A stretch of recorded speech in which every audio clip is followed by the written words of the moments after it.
In this video, we will learn how to automate a table completely. So when we are having the data in this particular manner, we always will try and get it into the form of a particular table such with the help of the borders and all. But if we want to get an active table, or maybe we can say a dynamic table with which we can have our analysis ready, so in that case we need to actually convert this entire table into our real table form. So let us understand what is that. So what I'll do is I'll first select the entire data that I want it to be converted into, and even before that I have to actually find out what all things are required and what all things are needed to actually automate the things. Like say for example, if I want to input the data, minimum data entry should be there, and after that directly I should be getting the values. Like for example, if I am entering the state, there is no other option or no way to actually find out where from which state the sale has happened. So in this case I'll have to enter the value for the sale. So let us say Gujarat. Then I will also have to add the name of the product, maybe with the help of numbers or maybe some other options. But right now over here, let us say I am adding the name of the product, and instantly if I am adding the name of the product, I should get the category by itself. It should come on its own. Then after inputting the value of wired microphones over here, I should also be getting the price because I already have it in the form of the price list.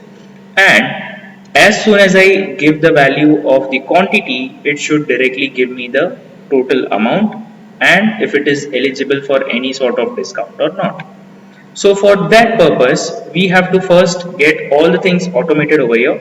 Like if we see the price is right now in the form of a text, or we can say it is directly a value written over here. Instead of a value, we should be getting it in the form of a formula so that we can always have a dynamic value over here. So if in case we want to change the value of the price later on, we can actually change it and the next calculation will be done based on that. So let us just get the value for that as well. So what I'll do is I'll use the VLOOKUP formula again, select the lookup value, comma, I'll select the price list from your name of the product, press F4. F4 will actually freeze it out, and I have the price in the second column, so I'll write 2 over here, comma, false. False indicates that the data is supposed to be proper. So now I have the price listed over here. Just double click it on my dragging cursor and you will have entirely all the entries based on my formula. Now this formula is ready. What I have to do next is I have to just have a multiplication of price and the quantity so that I can get the amount.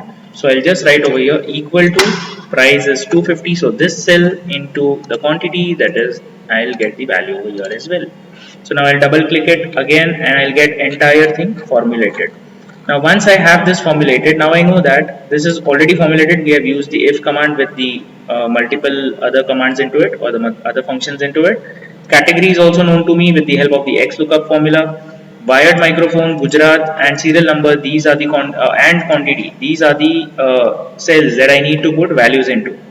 So now what I'll do is I will just select the entire data, all the entries that I have, select the data, and I will just go to insert, go to table, the shortcut for which is Control T. So you can also click on Control T directly, it will give you a table.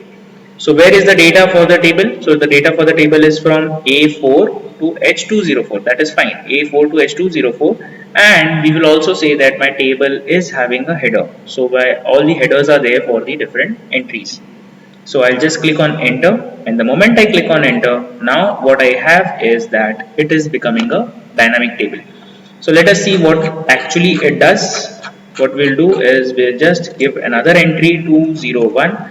So the moment I put 201, it is giving me different formulas over here. All the formulas are actually giving me a response. What I have to do is I have to simply just add over here which state it is. I'll say Delhi. What is the product? Let us say stands, which is already there. And next, once it is giving that it is a stand, now it will directly come over here and give the value.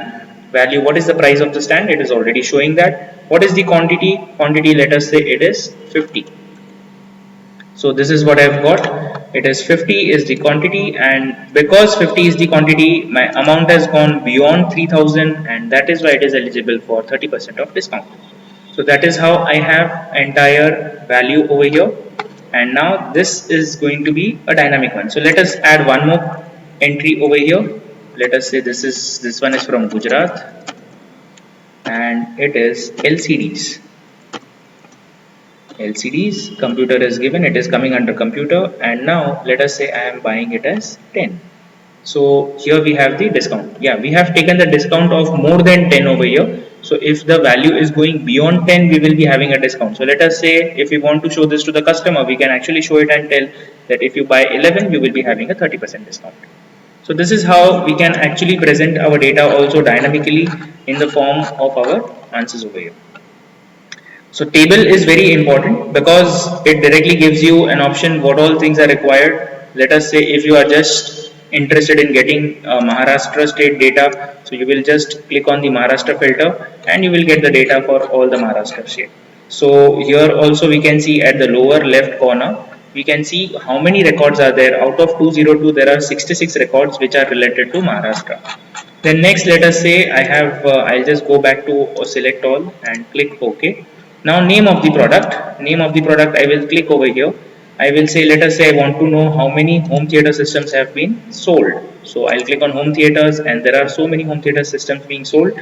And these are the quantities, this is the price is going to be constant, the amount is found over here, and the discount, whatever the discounts are given according to that.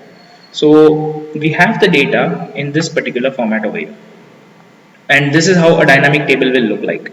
So the moment you actually enter a new entry, you give a new entry, we will already have it into the form of our table. So we don't have to look at it and worry about how will we be able to manage it out.